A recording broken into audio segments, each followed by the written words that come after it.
Well, I'll tell you what. Every year we see Wiarton Willie on TV, and once a year you're going to see Harry Poulton on TV. I had to talk him into coming on air. Harry's a very quiet person, which is rare for an Islander. Very quiet person.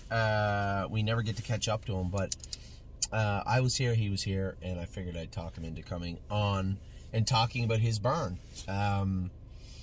You know, this year we have 13 horses right now, and I told Jason's leaving to go to Ohio a little earlier this year. He's going to head over March 1st, so a number of his horses will be moved around. I don't know what Cindy will have left there, or whether Cindy will just work with Dominic. I'm not sure yet. I don't think it'll be a big transition either way.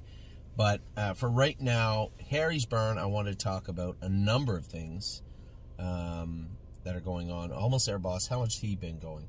Almost There Boss, been 15. 15, yeah. And very good. How long do you think it'll take before he's ready to go? I'm going to take him to the track next week and train him around 2.6, 2.7. If he does it strong, then we'll just go back the next week around 2.2 and then school him the week after. Okay. So Almost There Boss, I saw him on the track a couple of times. He looks good. I know when we brought him back in, people forget that we had those OCDs out of his hind ankles, and we had to change his shoes. He looked a little off when you put flip-flops on him, right? Yeah, and he come really good. Yeah. Arches Rainbow is a sticky situation, and I know there's a lot of people. I try my best to articulate what the vet was trying to say, what the surgeon was trying to say, what we're trying to do with the filly. So I'll say it again as plainly as I can. At the top of the throat, there's two moving parts. There's no point getting into the physiology of it. They're called arytenoids, and the palate is there. Everything moves in conjunction. Now, this filly, she got a lesion on one of the arytenoids. So it got a pimple on there, an infection on there, and it took quite a long way. It was deep-seated for it to take as long as it did to come out. And what happened was, when we got it all cleaned up, at that point it became clear what the contributing factor was that the right side arytenoid was had a little laxity. It didn't move quite as abruptly and cleanly as it should, and because it caused a lot of friction in that area, or it could cause friction. So now that we know that the potential for friction is there, it gives us an opportunity to manage it best we can. As is, she's training good? I trained her yesterday in 18, and she was great. She trots beautiful. It's a matter of whether she's going to be able to breathe or not. Yeah. So I think that the breathing problem, from my understanding, it isn't as much the laxity in the right arytenoid. It's that can cause turmoil. That can cause friction in that area. What ended up happening was, because there was that laxity on the right side, it ended up putting on the left side what is called a kissing lesion. So it would rub against it. When it should get out of the way, it would end up rubbing against it, and eventually cause this lesion on the left side. The left side got a little sore, got inflamed, got infected, and it didn't move as well. You're hot? Really hot. Oh, you're one of those cold people, eh? You can turn the heat down. Mom's like that. Like, she'd like to put the air conditioner on. Yeah. Okay, we can just go like that and turn it right off. If you get really bad, we can just open the window. You look like you're being interrogated. You getting a little sweaty there, Mr. Poulton? Anyway. Here comes Cindy. Poor Cindy. You're stuck right in his way, both of them. No, she's all right. That's Captain Michael Dio. Nice looking horse, eh? Yeah, he's now a gelding. I liked him. Sylvain said he was a little lazy. That's why he's a little gelded now. So the point of the whole exercise moving forward will be to keep the inflammation out of the left side. So that kissing lesion lubricated up. We have some throat spray. Now, I assume there's cortisone in that throat spray, right? So as we get closer to the race... I think it's pre-def, yeah. So as we get closer... As we get closer to the races, I think we're going to have to look for... They say that honey sometimes... I don't know what Manuka honey, it's supposed to coat it and help people. Yeah, I don't know if it does. The whole point will be, how do we manage this situation? If we can keep that lesion from getting irritated, if we can keep that old scar from getting irritated, if we can keep that oiled up, I don't think there'll be a problem, because speed-wise, she doesn't act like she's losing her air. It's just when it fills up, you hear that roaring, right? It makes the noise, yeah. She'll get her nose out like that when she's struggling. It's funny you say that, because I said that to everybody the other day. Anytime you have a horse that has an ulcer on their palate, or that palate issue, just what Harry just said as a driver, when you go to score them down, you'll see them root their head out sometimes, and they're almost looking for comfort in their airway. And it's a very telltale sign for a number of horses. It's not automatic. It's not when you see it, it's like, oh, that's what's wrong. But there is a correlation between the two almost every time. So what he's saying is, when that's inflamed, you can hear a muffle, right? A muffle in her, and you can see her, she's stretching her air out for that same thing. That's what we want to try to avoid. So if we can get her trained down, qualified, and managed, so we can go to the track comfortable saying that without this medication that we can't race on, maybe Manuka honey, maybe something, if we can race her, something that can help coat that and keep it from getting irritated, then this may be a non-issue moving forward. Nobody knows yet. You know, I had a number of concerns. This is a very well-bred filly out of a first foal out of a Muscle Hill mare. So she has residual broodmare value. And I would like, you know, if we win in 58 or 59 with her, and then, you know, it's red again and it's really tough to get it, we could even breed her if we wanted to. That's a conversation well down the road. But right now is getting Archer's Rainbow to the races and seeing what we have. After talking to the surgeon and the vet, after looking at the filly's scopes, I believe that we can manage it. We got her this far. I mean, pre-def isn't magic. No, absolutely. Pre-def would be, I wouldn't even call it a Tylenol for humans. Pre-def is a very low-grade cortisone. I believe if we can get her to the races on the throat spray and then be able to use something that can help her so it doesn't irritate it. And this won't happen. It's not like she goes out and says, oh, it's irritated, I'm going to make a noise. This is something that takes place over time. So if we can keep her managed over time and lubricate that area, I really think that it won't become a problem. Yeah, but we'll see. Look at poor Bob struggling to get through. I don't know how he does it. Every day.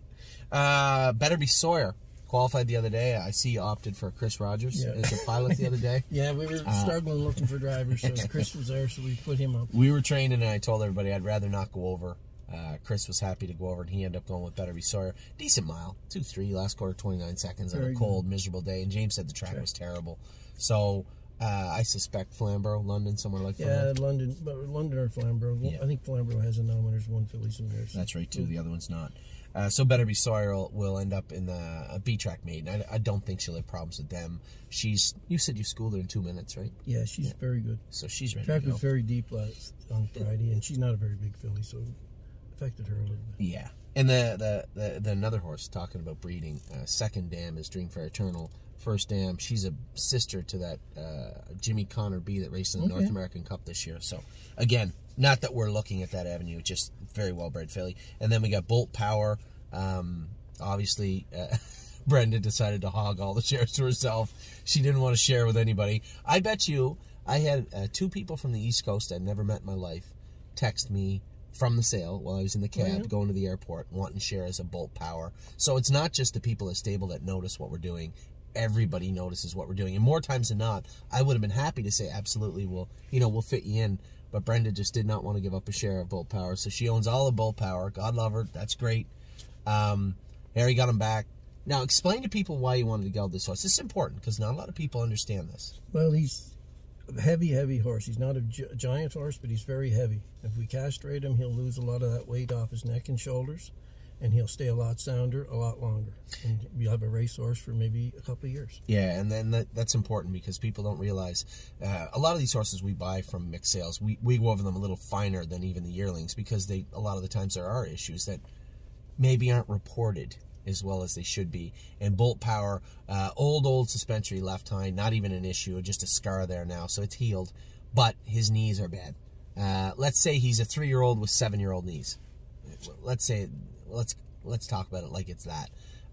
So managing that front end, I would suspect that left hind suspensory came from that right knee at one point. So now the left hind is fine. No issues with his hind end at all. Now he will bite that left hind. That's a little intriguing. But no issues with that left hind that Dr. McKee could find under ultrasound. Knees were bad. She injected them. She wanted to go back with Noltrex. I think maybe after his first or second start. Noltrex is very expensive. It would cost about $650 per knee to do what it is now? Noltrex. Yeah, it's expensive as hell. So, but again, if this is something that's going to help this horse long term and put us in a position where he's a racehorse now, and if you do him with money that, well it spent. also lasts Absolutely. 4 or 5 months. Absolutely. Remember, I believe that's what we did Lincoln James with. That's right. You're right. That's right. It lasted like we didn't have to do them again for like 5 months. Yeah. So not all the time like that, but that's the plan. That's the point. And I think when you look at it in that time frame, it's money well spent. It's very cheap actually when you're talking about it like that. Brave World, how's he coming along? Very good. Been trained him in 15 there Friday, and he's just a nice horse. I got to be honest with you. I saw Bobby going the right way of the track with him with the 3-foot snow drifts. Yeah. I thought there might have been a mishap. Maybe. Like that other guy that did the belly flop in the infield yesterday. Who did that? The gentleman down there. I saw him. So for any of you that are ever out there driving a horse, all right, or jogging a horse, especially when you have snowbanks or things on the inside. So the horse started to shy. Mario went by him on the outside, and I was going to go by him on the inside. We're going the jogging way, jogging the horses. I went to go by him on the inside, and his horse started to shy away like this. And I said, I could do the math really quick. I knew it was about to happen. I didn't need a Ouija board. I stopped my horse quick and went to the outside, and this guy still continues this way. Now, when your horse is doing this, and you have his head pulled this way, he doesn't know what's about to happen, right? So what the move to do, in case you're wondering, is straighten the horse's head around so he can see the impending 3-foot snowbank in front of him. He didn't see it into the snowbank. No, the horse didn't get hurt or the guy, but the guy got catapulted off. It looked like an outtake from Super Dave Osborne. And he got up and he got the horse. I didn't see it. Oh my God! I said, poor bugger. I thought he maybe got hurt for a second. He's not one of our guys. Another gentleman in the stable here. Anyway, everybody was fine. It ended up being very humorous and a good story to tell. But Bobby, Brave World, was running in, no head pull on him, and I said, I think there's a chance it might happen. Now I don't know if you could unseat Bobby. If those of you know Bobby, he's not a slender man. Nice guy. Bobby's a great guy. Been with us a long time. A real good guy. His brother used to work for us, Phil Cool. Nice people. Cape Partners, I think, top of the shelf as far as Cape Partners are concerned. He's a good guy. Shows up every day, a hard worker. Easy now. Well, he does. Okay. All right. Well, if you say it, I believe it. So Bobby shows up every day, hard worker, good guy. So Brave World 215, probably not far away then. No, I'm going to train him, take him to the track, probably with Boss next week, and go mile 267 with him over the Mohawk.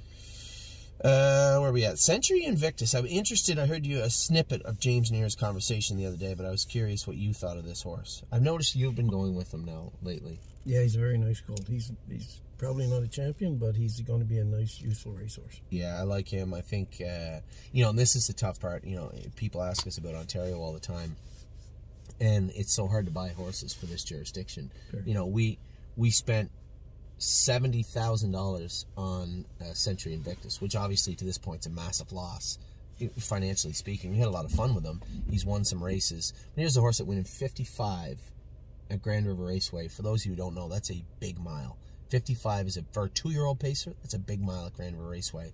And then had paced 53, I think, a couple of times at Mohawk. 52, if I'm not mistaken. Well, maybe you're right. Yep. So here's a horse that ended up making $23,000. Not sure. He made between $20,000 and $30,000, and went in 55 at Grand River, paced 52, 53 at Mohawk. And this is why I struggle with spending a ton of money, and 1 on pacers and 2 in this jurisdiction. People don't realize it. Ontario is maybe one of the toughest jurisdictions around. It always was. I know from 2012 when we lost the slots to maybe 2018, there was a transition going on. I think what they need to do here in Ontario is really change the dynamic of the stake program. Something has to be done. Something has to be done. Yeah, I mean, the 3-year-old pacing colts 3 times last year went sub 150. Yeah. Grassroots, not golds, grassroots. Yeah. You know, that's it. Just for those of you who maybe are in Pennsylvania, that's like saying the 3-year-old Stallion Series went in 49, right? Or 50. And they do sometimes. It's tough everywhere, but it just, there needs to be a dynamic where you can buy a horse with confidence. If it turns out to be a horse like Century Invictus, you got a nice horse. And at this point, you just got a horse. So Century Invictus, I'm happy to hear you say that, though. I always liked this horse. I don't know if I've ever driven him in a fast mile in my life. I don't know if I qualified him. I don't think I raced him. Actually, the faster you go with him, the better he drives. Yeah, I noticed a lot of the betters, the lights do that. So, nice horse. And how much have you been with him? 19. 19 the other day. So he's getting closer too. Don't believe me, just watch. He just told me been in 25, going to be in 15 next week. So he's similar to Brave World. What? Bobby, look. He's just dying to come in here and talk on camera. He wants so bad. He wants so bad to come to the window and start talking. He's the guy when the news shows up. He's in the background waving his hand. God love him, Bobby. You're a great guy. So don't believe me, just watch. We're going to be in 15 next week. High Gear No Fear. Now, I was stumped with this horse. Not that we were stumped. His blood was pretty obvious what was wrong with the horse. How he got there, why he was there. I don't know. Was he tired? Just needed a rest? Was he beat up? Who knows? I had trained him. Well, he trotted in 2-2 his last start in a horrible mile. I trained him here in 2 minutes 5 days before. So we trained him at Northfield in 56. He's a nice trotter. This horse we give a lot of money for. And he is a really nice trotter. But he was down in the dumps. He was beat up. His liver was way high. Those are those pills also, by the way. I meant to give them they're right there. She may as well have them. Our vet in Ohio had done some research and said that there was some homeopathic pills. Methionine, I think, is in them. Anyway, there's an active ingredient that doesn't test. It's perfectly legal to use, and it's very good for livers. So we've had High Gear No Fear on. Well, she has them on Liver Flush right now because we'd run out of those pills. I just ordered some more online. He looked good though. I know Bobby went with him. He still looks a little choppy on the track. But to be honest, I don't know how much winter racing he had in him. Maybe Steve did. I can't remember. Steve Boston's in Palermo. I don't know if they did much winter racing, but was very good at Yonkers. It's a horse that went in, I think he went in 55 and did real well at Yonkers. And he trotted in 56 for us, so he'll be just fine. My feet are just about froze right now. Did you stop whining? Well, I don't know why you like it so cold. It's really well, I'm cold. Dressed to work. You're dressed to talk. You got Levi's on, and your coat's not even done up. I wouldn't even let Oliver walk around like that, for the love of Jesus. So High Gear No Fear. He's a ways away. I don't want to see him anywhere near Mohawk until he's ready to go to Mohawk. So there's your marching orders. You just take all the time you want. Him in 25 I know. Yesterday. I don't. You doing 25 all year if you want. I know. I saw him train. He looked good. Said he was really good. Yeah, that's good. Locatelli. Obviously, I know you really like this horse. And you know what? Here's the thing. People don't understand. As a trainer, you come in, do your work. But it's always nice to have nice horses, right? And that's what we're trying to do now. You guys have seen our goals for this year. You know, I saw your training average from last year. I saw Jason's. And it wasn't that we stumbled on some magic potion that makes the horses go fast. It's because we bought better horses. We raced them in the conditions they could race in. And when they didn't fit those conditions any longer, we sold them. There's really not that secret, right? This is a recipe that has worked forever. And because of you, because of our clients out there, we're able to follow through with it. So the Locatellis, you know, High Gear No Fears, those horses are good horses to put in a barn. And, you know, you don't have to tell me. I don't have to ask you. I already know the answer, is that it's important and very good. Dominic is coming in this barn. We will back up a little bit. I don't want the front of the Cadillac to be underneath the horse. It's very important to have good horses in the barn, and I know how much you like Locatelli, and I told everybody, you know, I did have a number of people email me and say, why don't we send him to the Meadows, why don't we send him here? At the end of the day, I'm not sending him anywhere, not because I just want to leave him with you. I'd love to leave him with you, but the horse isn't leaving anywhere. If he's not going to get in the next couple of weeks, I'm just going to turn him out. You know, the horse had 21 starts last year. That means, as I was telling everybody, people see, well, it's only 21 starts. When you're at that caliber, 21 starts is not 21 starts. You factor in race bag miles, schoolers, and qualifiers, you're talking 40. 40. It's exactly the number I used. You're talking 40 fast miles. So Locatelli looked great the other night, but he's not an open trotter right now. And I'm not racing him in the open right now. He's too young. Well, that's it. People don't simple as that. People don't understand that when you turn into a 3-year-old into a 4-year-old, that's a tough transition year for everybody. And you can't race them against seasoned veterans. No, you look at a horse like that Perfetto horse. Yeah. That horse made $250,000 last year in Ontario. Exactly. Perfetto is he might be down in the dumps right now, but Locatelli is not equipped to beat him right now. You turn Locatelli out for 2 months, bring him back properly, put the proper muscle on him that a 4-year-old should have. That comes with racing also, but it comes with the physiology of the horse. Then, you know, July, August, not even July, August, September, October of 2022, could be. Then I'll race Perfetto. Then we'll race Perfetto. But we're not racing Perfetto in January, February. There's a total difference. So 1, he's not going anywhere. 2, he's not racing in the open. And 3, he's not going to fit the 28,000 class where he belongs. He can go out in the field. Whether it be now or a month from now, that's when he's going.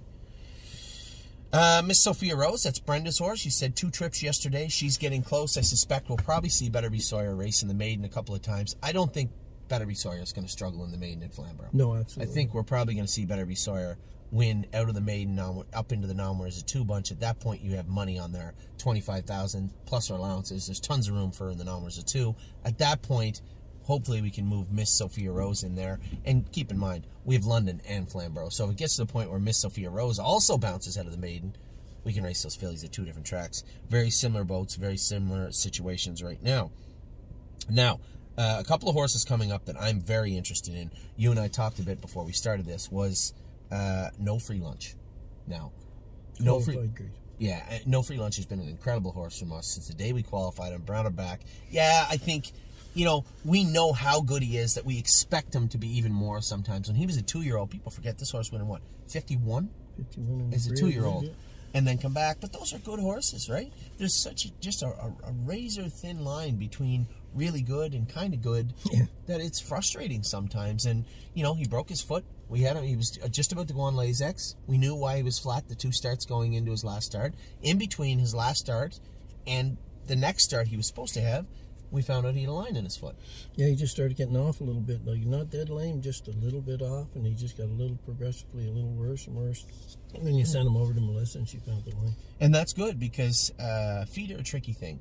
Both her and Will to Win Hanover, their lines healed in perfectly. Now, the filly we have in the sale, sometimes the lines take a longer time to fill in, and sometimes they don't completely fill in. You always see that line now. It's filled in with like scar tissue inside, and there's nothing saying it will ever break again. But I'm of the belief, if I can see that line on the x-ray, it's going to pose a problem at some point. It's got to. It has to. Now, I talked for 10 minutes to our vet in Ohio about Hill of Magic, who's in the sale. And I told everybody, I had a number of people call me about buying this filly Tuesday, and she will sell good, because she is sound right now. She's been in the field, in the pool, for almost 2 months.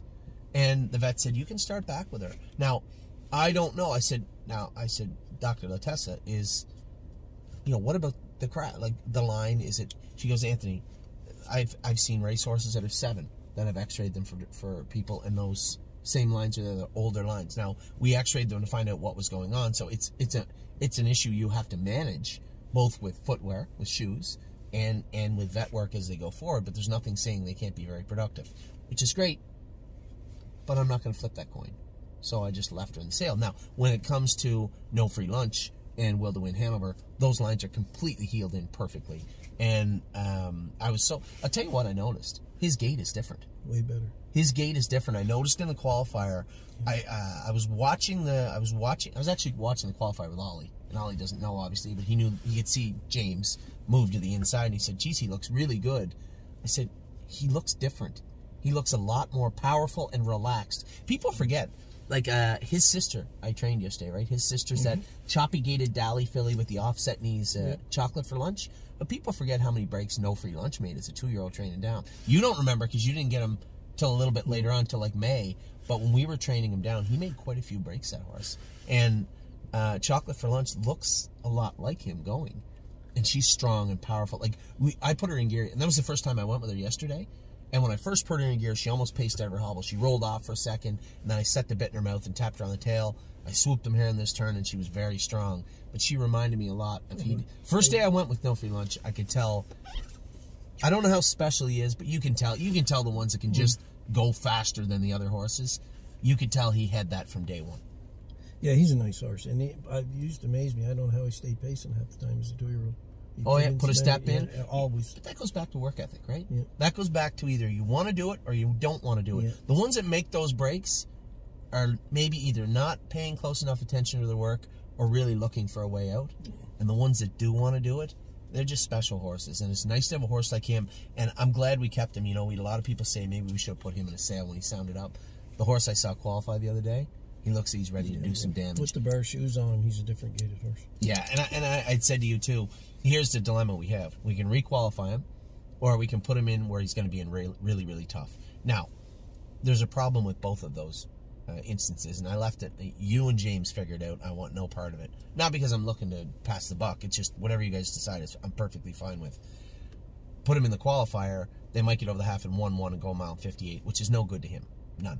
Doesn't mean it's not really... Yeah. You're not doing a whole lot, right? Especially when you're going to have pace 53. Are you better to follow the field and pace 54 and 55, or are you better to go back with another qualifier?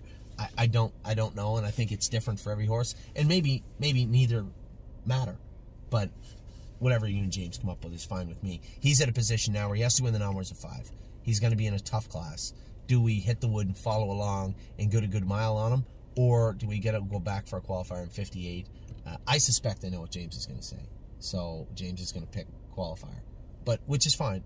That's what he wants to do. Is perfect. Is that what you guys want to do? Is perfectly fine. But I think he's very close to being the best form of No Free Lunch. He looked so good qualifying. He just looked much more comfortable and fluid to me. Yeah, he was better gated than he's ever been as well. Yeah, I really like this horse, and I can't wait to see him race. And coming from a guy who I don't even know if I own any shares of No Free Lunch. I don't know that I ever did. And then I might, after he get hurt, bought them back off someone. But if I do, it's a very minuscule amount. I'm just very interested to see how he's going to race. Another horse that I am very, very interested in, Taiwan On. When she came back, I didn't know whether to send her to Jason, Amy, or Harry. And then I said, well, you're the sister. You're Tipsy and Dixie. Her brother trained good yesterday, too. Won the training set. That would be the full brother to the one you have in your barn, Taiwan On. Now, Taiwan On was a sneaky good filly. Ended up making $70,000 as a 2-year-old and raced against the best horses in Pennsylvania. As I said to Harry before, the day she won the Arden Stakes at the Meadows, she beat the best filly in the entire state that day. The filly had the front end, had everything her own way. Taiwan On followed her and pounced on her down lane and beat her fair and square. Super strong filly, but she always needed the hobbles. She looked pretty good with no hobbles on yesterday. She's very solid right now. I've only been in 220 with her, but there's no rush with her. She's one of those horses where there's nothing for her. As of right now, she doesn't need anything. Just go put a head pole on the inside of her and go. Like, here's a filly that has 2 wins and 70,000 American made. Now, they transfer that over here. No, they don't. They do in the States. So she'll show. Oh, they do. They might here actually. Now that I say it, she might show 80 or 90 on her card here in Canada. Which makes it very hard to get a race run. That's Numbers of 3. So she has to trot in 156 to be competitive. So there is no rush with Taiwan On. And further to that point, we'll have her paid into a number of stakes this year. And I don't think her stakes start in Pennsylvania till April at the earliest.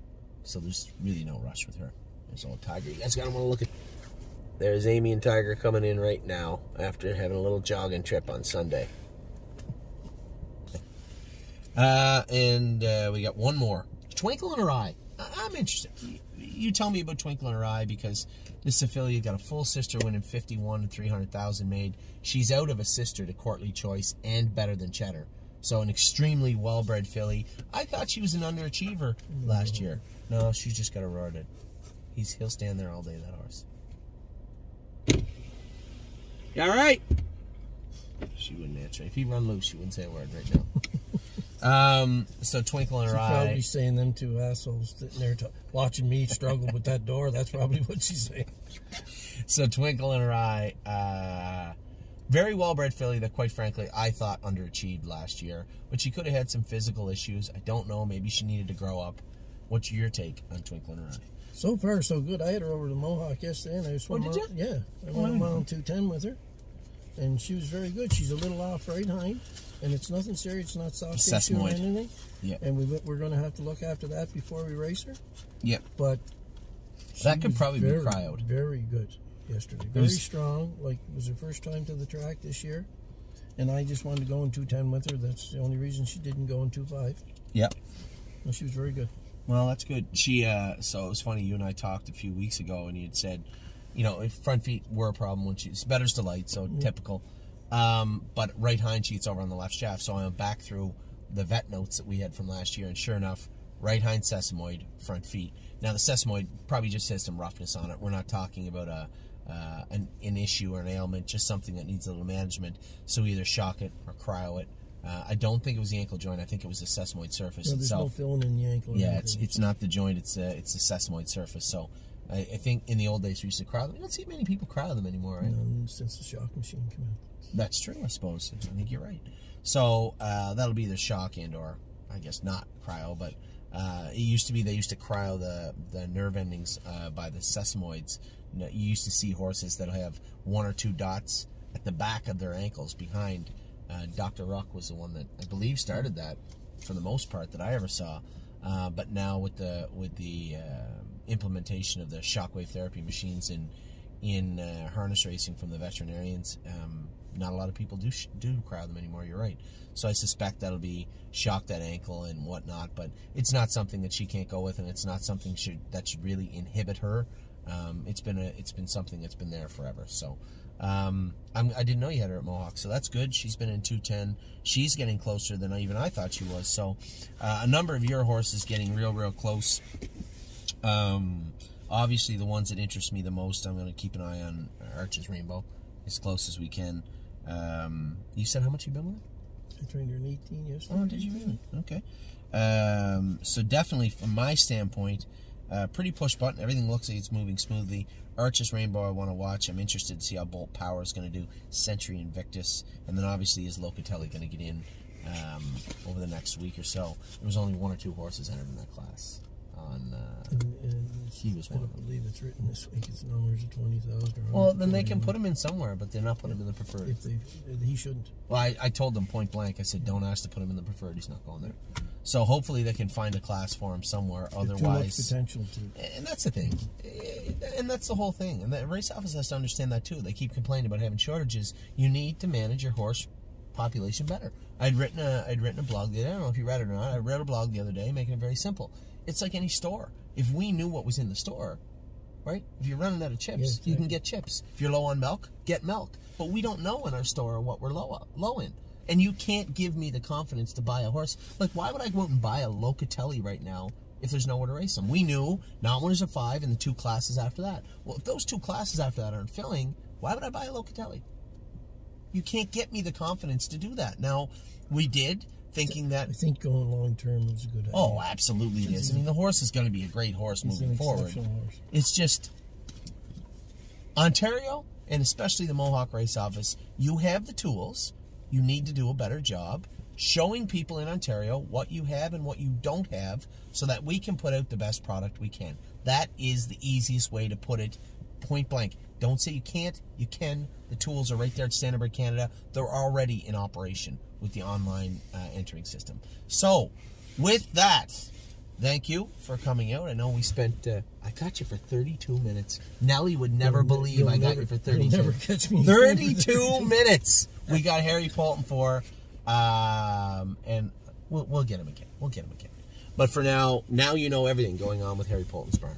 Take care.